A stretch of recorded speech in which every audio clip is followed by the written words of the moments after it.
नमस्ते बहनों, प्रयाद academy MP में आपका स्वागत है। कैसे हैं आप सब? उम्मीद करते हैं आप सब अच्छी होंगी और लगातार अपनी पढ़ाई कर रही होंगी। आज हम देखेंगे प्रबंधन विषय का नेतृत्व वाला जो टॉपिक है आपके सिलेबस में दिया गया उसको। इस नेतृत्व वाले टॉपिक से आपके 8 नंबर आएंगे। आज हम 60 क्वेश्चनों के माध्यम से नेतृत्व वाला टॉपिक पूरी तरह से रिवीजन कर लेंगे। अगर आप चैनल में पहली बार चैनल को सब्सक्राइब कीजिए, वीडियो अच्छे लाइक कीजिएगा और शेयर कीजिएगा अपने दोस्तों के पास भी। प्रबंधन के 3 से 4 टॉपिक हमने पहले ही करा दिए हैं। आपने अगर उनको ना देखा हो तो उनको भी जाके देखिएगा। प्लेलिस्ट आज बना देंगे जिससे आपको आसानी होगी ढूंढने में। इसलिए वीडियो लगातार देखते रहिए, अपनी तैयारी लगातार करते रहिए। आपको किस टॉपिक पे क्वेश्चन चाहिए आप लोग कमेंट करेंगे तो अगला वीडियो उसी टॉपिक पे बना दिया जाएगा। चैनल को सब्सक्राइब कर लीजिए, वीडियो को लाइक कीजिएगा। चलिए शुरू करते हैं आज के वीडियो को।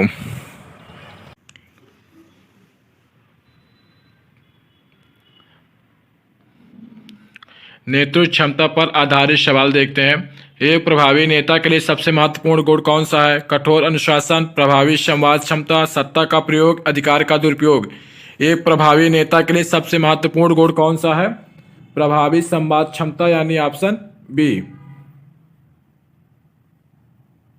क्वेश्चन नंबर 2, ट्रांसफॉर्मेशन लीडरशिप का मुख्य उद्देश्य क्या है?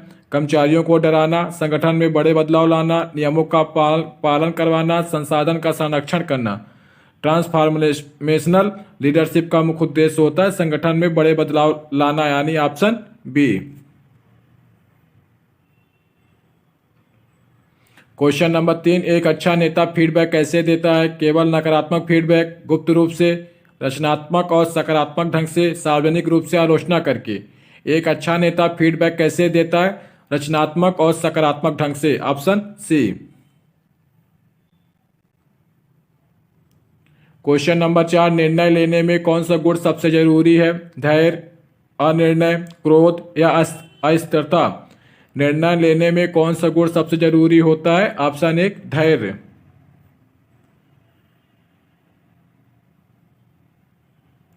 क्वेश्चन नंबर 5, सर्वेंट लीडरशिप का क्या अर्थ है? केवल आदेश देना, दूसरों की सेवा करके नेतृत्व करना, नियमों का उल्लंघन करना, स्वयं के लाभ के लिए कार्य करना। सर्वेंट लीडरशिप का अर्थ होता है दूसरों की सेवा करके नेतृत्व करना, यानी ऑप्शन बी। क्वेश्चन नंबर 6, एक प्रभावी नेता टीम में संघर्ष को कैसे संभालता है? नजरअंदाज करके, एक तरफा निर्णय लेकर, संवाद और समझौते से, सख्त सजा देकर। एक प्रभावी नेता टीम में संघर्ष को कैसे संभालता है? ऑप्शन सी, संवाद और समझौते से।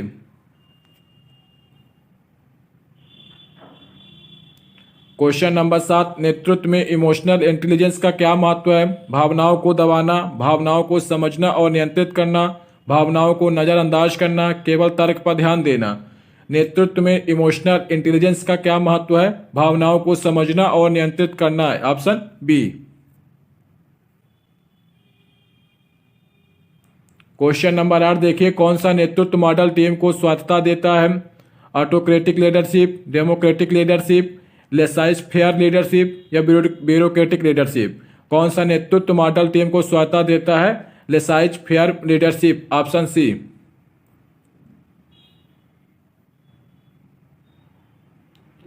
क्वेश्चन नंबर 9 देखिए, सफल नेतृत्व का कौन सा सिद्धांत है? डर से शासन करना, प्रेरणा देना और मार्गदर्शन करना, आदेश थोपना, केवल लक्ष्य पर ध्यान देना। सफल नेतृत्व का कौन सा सिद्धांत है? प्रेरणा देना और मार्गदर्शन करना, ऑप्शन बी।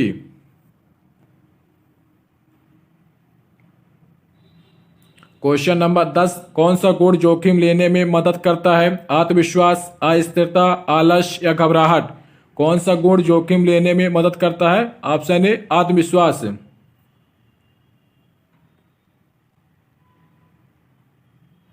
क्वेश्चन नंबर 11, एक नेता की दीर्घकालिक सफलता किस पर निर्भर करती है?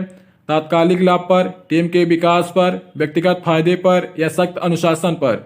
एक नेता की दीर्घकालिक सफलता किस पर निर्भर करती है? टीम के विकास पर, ऑप्शन बी।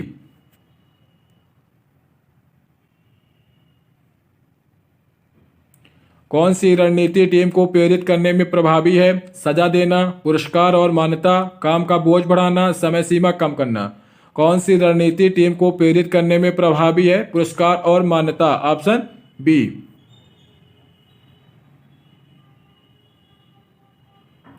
क्वेश्चन नंबर 13 देखिए, एक कुशल नेता की प्राथमिकता क्या होनी चाहिए? व्यक्तिगत लक्ष्य, टीम का सामूहिक विकास, अधिकार प्राप्त करना या संसाधनों की कमी? एक कुशल नेता की प्राथमिकता क्या होनी चाहिए? टीम का सामूहिक विकास, ऑप्शन बी।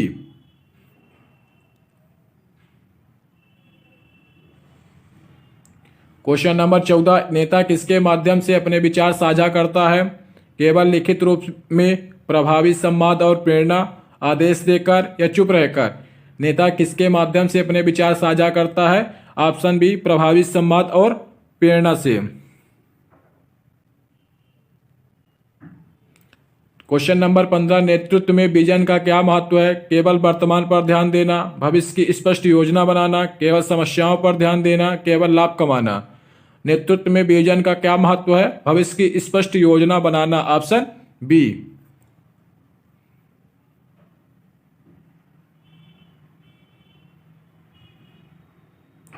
क्वेश्चन नंबर 16 देखिए, कौन सा नेतृत्व स्टाइल बदलाव के समय प्रभावी होता है? ऑटोक्रेटिक, ट्रांसफॉर्मेशनल, पैसिव या लेजाइज फायर? कौन सा नेतृत्व स्टाइल बदलाव के समय प्रभावी होता है? Transformational, option B.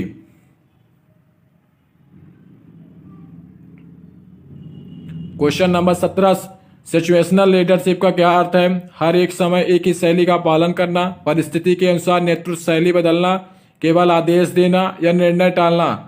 Situational leadership का क्या अर्थ है? परिस्थिति के अनुसार नेतृत्व शैली बदलना, ऑप्शन बी।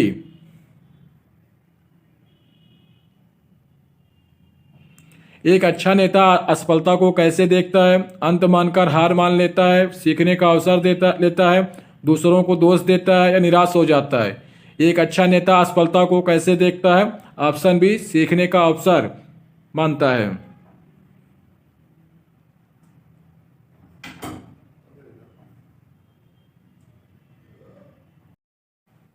क्वेश्चन नंबर 19 देखिए, नेतृत्व में डेलीगेशन का क्या महत्व है?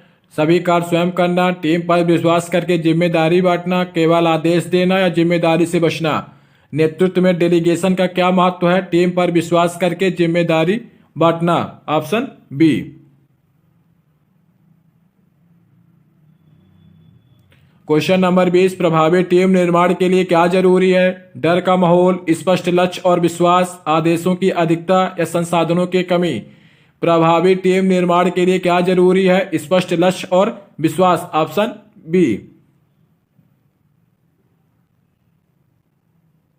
क्वेश्चन नंबर 21, माइक्रो मैनेजमेंट का क्या प्रभाव होता है? टीम की रचनात्मकता बढ़ती है, टीम की स्वतंत्रता कम होती है, टीम में नवाचार बढ़ता है या आत्मविश्वास में वृद्धि होती है? माइक्रो मैनेजमेंट का क्या प्रभाव होता है? टीम की स्वतंत्रता कम होती है, ऑप्शन बी। क्वेश्चन नंबर 22, सफल नेता में कौन सा गुण अनिवार्य है? कठोर व्यवहार, समस्या समाधान क्षमता या टाल मटोल या डराने की आदत?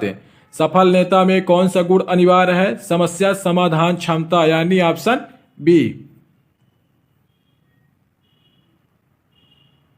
क्वेश्चन नंबर 23, कौन सी आदत एक असफल नेता की पहचान है? टीम को प्रेरित करना, निर्णय लेने में देरी, सकारात्मक सोच या स्पष्ट संवाद? कौन सी आदत एक असफल नेता की पहचान है? निर्णय लेने में देरी, option B. Question number 24, team में विश्वास कैसे बनाया जाता है? सख्त अनुशासन, खुला संवाद और पारदर्शिता, आदेशों का पालन या डर का माहौल? टीम में विश्वास कैसे बनाया जाता है? खुला संवाद और पारदर्शिता, ऑप्शन बी। क्वेश्चन नंबर 25, परिवर्तन के प्रति एक नेता का दृष्टिकोण कैसा होना चाहिए? विरोधात्मक, लचीला और अनुकूलनशील, टाल मटोल या नकारात्मक? परिवर्तन के प्रति एक नेता का दृष्टिकोण कैसा होना चाहिए? ऑप्शन बी, लचीला और अनुकूलनशीलता। अब हम देखेंगे आंतरिक गवर्नर से जो क्वेश्चन बनते हैं, वो आपके टॉपिक में ये भी लिखा हुआ है, आंतरिक गवर्नर। क्वेश्चन नंबर 26, आंतरिक नियंत्रण प्रणाली का मुख्य उद्देश्य क्या है? कर्मचारियों की निगरानी करना, धोखाधड़ी और त्रुटियों को रोकना, लागत कम करना या मुनाफा बढ़ाना? आंतरिक नियंत्रण प्रणाली का मुख्य उद्देश्य है धोखाधड़ी और त्रुटियों को रोकना, ऑप्शन बी। वीडियो को आप लोग लाइक जरूर कर लीजिएगा। क्वेश्चन नंबर 27, COSO कोसो फ्रेमवर्क में कितने घटक होते हैं? COSO में फ्रेमवर्क में कितने घटक होते हैं? 3, 4, 5, 6। COSO फ्रेमवर्क में 5 घटक होते हैं, ऑप्शन सी। वीडियो को शेयर भी कर सकती हैं आप लोग अपने दोस्तों के पास अगर वीडियो अच्छा लगा हो तो। क्वेश्चन नंबर 28, निम्नलिखित में से कौन सा आंतरिक ऑडिट का प्राथमिक कार्य नहीं है? जोखिम प्रबंधन, वित्तीय लेखा तैयार करना, नियंत्रण की प्रभावशीलता का मूल्यांकन या अनुपालन की समीक्षा।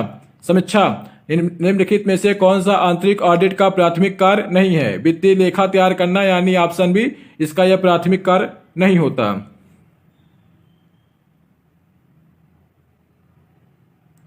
आंतरिक नियंत्रण में सेग्रीगेशन ऑफ ड्यूटीज का क्या अर्थ है? एक ही व्यक्ति के सभी कार्य करें, कार्यों का उचित विभाजन, सभी निर्णय प्रबंधन लें, बाहरी एजेंसियों को कार्य देना। आंतरिक नियंत्रण में सेग्रीगेशन ऑफ ड्यूटीज का क्या अर्थ है? कार्यों का उचित विभाजन होना, यानी option B.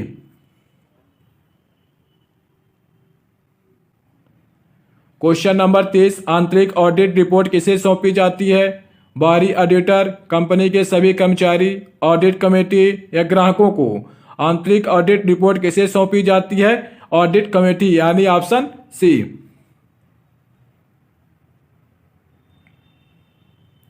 Question number 31, corporate governance का मुख्य उद्देश्य क्या होता है? मुनाफा बढ़ाना, पारदर्शिता और जवाबदेही सुनिश्चित करना, शेयर धारकों को खुश करना या लागत कम करना? कॉर्पोरेट गवर्नेंस का मुख्य उद्देश्य होता है पारदर्शिता और जवाबदेही सुनिश्चित करना, option B.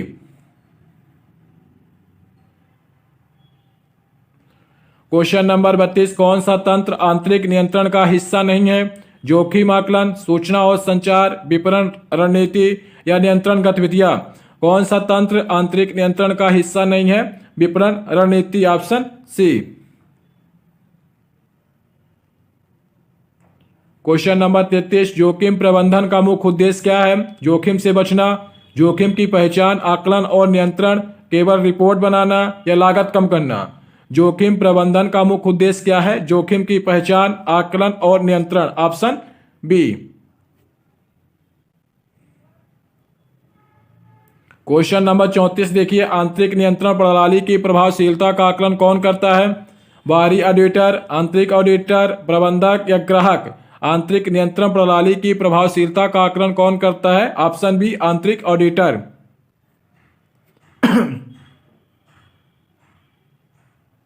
Question number 35, ISO 37001 किसके लिए मानक है? ISO 37001 किसके लिए मानक है? गुणवत्ता प्रबंधन, पर्यावरण प्रबंधन, रिश्वत रोधी प्रबंधन या सूचना सुरक्षा? ISO 37001 किसके लिए मानक है? ऑप्शन सी, रिश्वत रोधी प्रबंधन के लिए मानक होता है।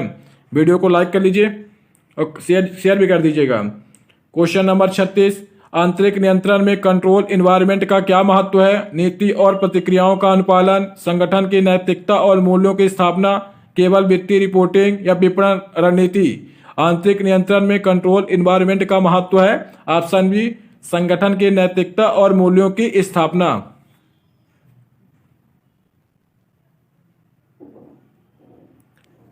Question number 37, whistle blower policy का उद्देश्य क्या है? विसल ब्लोवर पॉलिसी का उद्देश्य क्या है?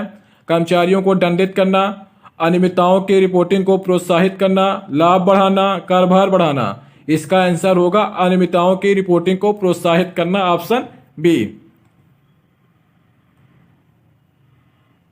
क्वेश्चन नंबर 38, आंतरिक नियंत्रण में कौन सा तत्व धोखाधड़ी से सुरक्षा प्रदान करता है?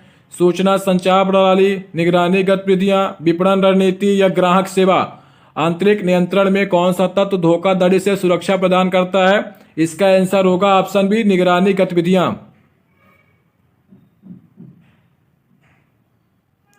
क्वेश्चन नंबर 39, कौन सा फ्रेमवर्क आंतरिक नियंत्रण के लिए मान्यता प्राप्त है? स्वाट यानी SWOT या पिस्टल या कोसो या BCG? कौन सा फ्रेमवर्क आंतरिक नियंत्रण के लिए मान्यता प्राप्त है? इसका आंसर होगा ऑप्शन सी, COSO कोसो।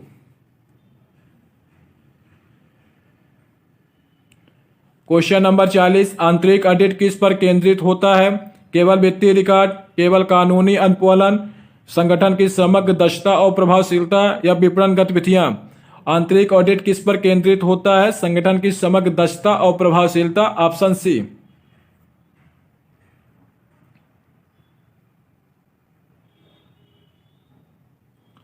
क्वेश्चन नंबर 41, रिस्क एपेटाइट का अर्थ क्या है? रिस्क एपेटाइट का अर्थ क्या है? जोखिम से बचना, संगठन द्वारा स्वीकार जोखिम स्तर, जोखिम को अनदेखा करना, सभी जोखिम लेना। इसका आंसर क्या होगा? ऑप्शन बी, संगठन द्वारा स्वीकार जोखिम स्तर। क्वेश्चन नंबर 42, आंतरिक नियंत्रण प्रणाली में सबसे कमजोर कड़ी क्या हो सकती है? तकनीकी, मानव व्यवहार, प्रतिक्रियाएं, प्रक्रियाएं या नियम। आंतरिक नियंत्रण प्रणाली में सबसे कमजोर कड़ी क्या हो सकती है? ऑप्शन बी, मानव व्यवहार।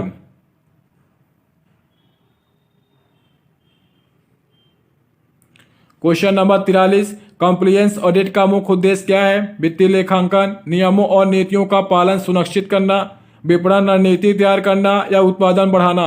कॉम्प्लायंस ऑडिट का मुख्य उद्देश्य क्या है? नियमों और नीतियों का पालन सुनिश्चित करना है। Option B.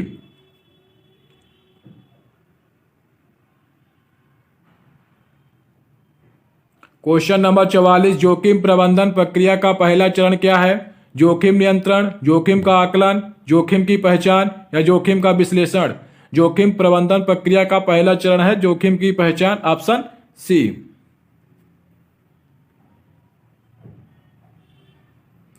क्वेश्चन नंबर 45, आंतरिक नियंत्रण में प्रिवेंटिव कंट्रोल का क्या कार्य है?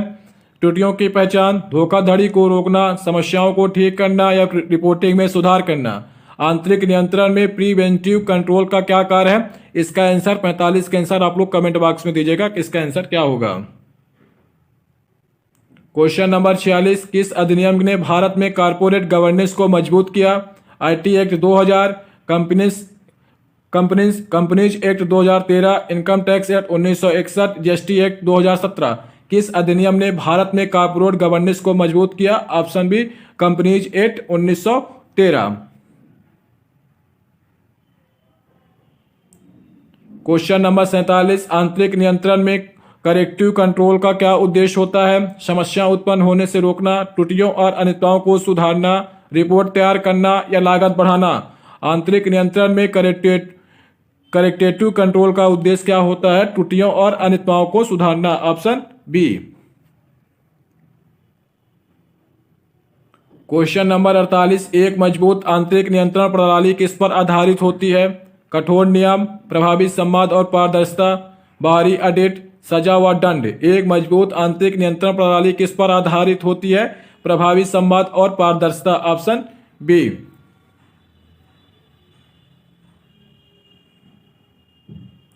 क्वेश्चन नंबर 49, कोस्को के अनुसार रिस्क असेसमेंट का उद्देश्य क्या है? जोखिम से बचना, जोखिम की पहचान और उनका प्रबंधन, लाभ कमाना या लागत घटाना। कोस्को के अनुसार रिस्क असेसमेंट का क्या उद्देश्य है? जोखिम की पहचान और उनका प्रबंधन। Option B.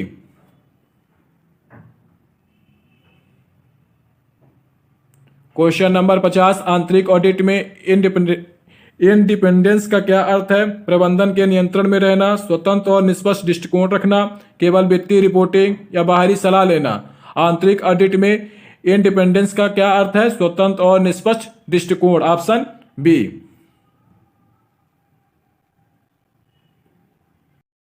चलिए देखते हैं जो समूह कार्य यानी ग्रुप वर्क आपके सिलेबस में लिखा उसके सवाल। क्वेश्चन नंबर 51, समूह कार्य में सोशल लोफिंग का क्या अर्थ है? समूह में सक्रिय भागीदारी, समूह में व्यक्तिगत योगदान की कमी, समूह में नेतृत्व करना या समूह में तेजी से कार्य करना। समूह कार्य में सोशल लोफिंग का अर्थ है समूह में व्यक्तिगत योगदान की कमी। Option B. Question number 52, Tuckman के अनुसार समूह विकास का अंतिम चरण कौन सा है? फार्मिंग, स्टोरिमिंग, नॉर्मिंग या एडजॉइनिंग। टैकमैन के अनुसार समूह विकास का अंतिम चरण होता है ऑप्शन डी, एडजॉइनिंग।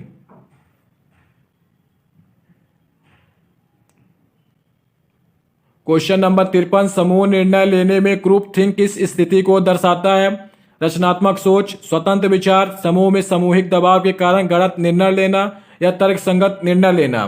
समूह निर्णय में ग्रुप थिंक किस स्थिति को दर्शाता है? ऑप्शन सी, समूह में सामूहिक दबाव के कारण गलत निर्णय लेना। Option C. क्वेश्चन नंबर 54, समूह कार्य में नर्स में क्या महत्व है? व्यक्तिगत स्वतंत्रता बढ़ाना, समूह के सदस्यों के व्यवहार को नियंत्रित करना, कार्यभार कम करना, नेतृत्व में बदलाव लाना। समूह कार्य में नर्स का क्या महत्व है? समूह के सदस्यों के व्यवहार को नियंत्रित करना, ऑप्शन बी। क्वेश्चन नंबर 55, प्रभावी समूह संचार के लिए सबसे जरूरी तत्व क्या है? अधिकार, स्पष्ट और खुला संवाद, सख्त नियम, व्यक्तिगत लाभ। प्रभावी समूह संचार के लिए सबसे जरूरी तत्व है स्पष्ट और खुला संवाद, ऑप्शन बी। क्वेश्चन नंबर 56, कौन सा नेतृत्व शैली समूह कार्य में सबसे प्रभावी मानी जाती है? ऑटोक्रेटिक, डेमोक्रेटिक, लेसाइज फायर या ब्यूरोक्रेटिक? कौन सी नेतृत्व शैली समूह कार्य में सबसे अधिक प्रभावी मानी जाती है? इसका आंसर आप लोग बताइए। डेमोक्रेटिक होगा इसका answer, option B. Question number 57, Belbin team roles के अनुसार शेपर का क्या कार्य होता है? विचार साझा करना, कार्यों को गति देना और चुनौती देना, शांति बनाए रखना, डेटा इकट्ठा करना। बिल्बिन टीम रोल्स के अनुसार शेपर का क्या कार्य होता है? कार्यों को गति देना और चुनौती देना, ऑप्शन बी। क्वेश्चन नंबर 58, समूह में संघर्ष को कैसे प्रतिबंधित किया जाना चाहिए? टालना, संवाद और समाधान, सजा देना या अनदेखा करना। समूह में संघर्ष को कैसे प्रतिबंधित किया जाना चाहिए? ऑप्शन बी, संवाद और समाधान। क्वेश्चन नंबर 59, देखिए समूह कार्य में सिंगर्जी का क्या अर्थ है? व्यक्तिगत प्रयासों का जोड़, समूह का संयुक्त प्रभाव, व्यक्तिगत प्रयासों से अधिक होना, कार्यभार बांटना, समय प्रबंधन। इसका आंसर होगा ऑप्शन बी, समूह का संयुक्त प्रभाव, व्यक्तिगत प्रयासों से अधिक होना। आज का अंतिम क्वेश्चन देखते हैं। क्वेश्चन नंबर 7, टीम निर्माण का मुख्य उद्देश्य क्या है? कार्यभार कम करना, टीम की एकजुटता और सहयोग बढ़ाना, समय बचाना, प्रतिस्पर्धा बढ़ाना। टीम निर्माण यानी टीम बिल्डिंग का मुख्य उद्देश्य क्या है? टीम की एकजुटता और सहयोग बढ़ाना। यह था आज का वीडियो। अगर आप लोग इसकी पीडीएफ चाहते हैं तो हमारे परिजात अकादमी एमपी टेलीग्राम चैनल से जुड़कर इसकी पीडीएफ ले सकते हैं। वीडियो को लाइक कीजिए, चैनल को सब्सक्राइब कीजिए। आप लोग कमेंट करके जरूर बताइए कि आपको किस टॉपिक पे क्वेश्चन चाहिए, जिससे मैं आपकी मदद कर सकूं और आपका रिवीजन करने में आसानी हो। कमेंट करिए और जो क्वेश्चन दिया गया है 45 का, उसका भी आंसर भी दीजिएगा। चलिए मिलते हैं अगले वीडियो में। लगातार पढ़ाई करते रहिए। धन्यवाद।